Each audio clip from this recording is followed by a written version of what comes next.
Marcos on the beat.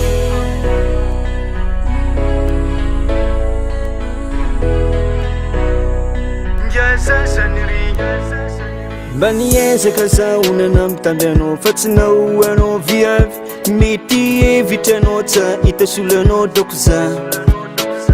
azafady misy farany fampitambezako anao viavy efa tara za zojanga anao hitsakaraka za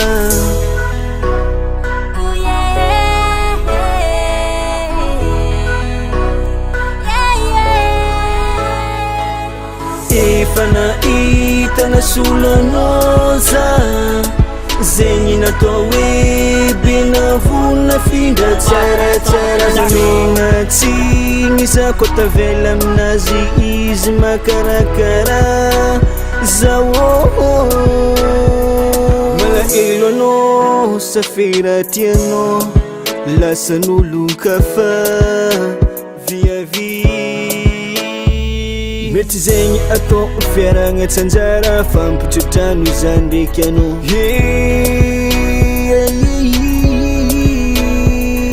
za tsagnano ty day mamany mpandriagna ande tsarotsaro taloha ataoko sagnatria efa nahita nasolanao za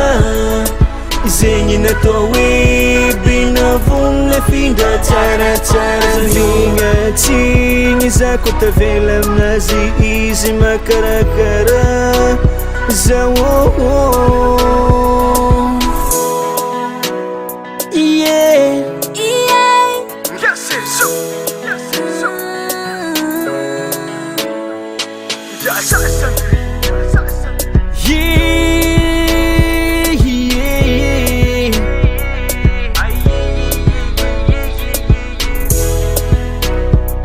benavona findra zegny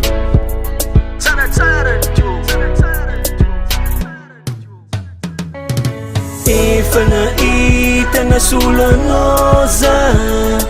zegny natao hoe benavona findra tsaratsara megnatsiny za koa tavela aminazy izy makarakara zaô efa nahita nasolanao za zegny natao hoe benavona findra tsaratsara megnatsiny za koa tavela aminazy izy makarakara zaô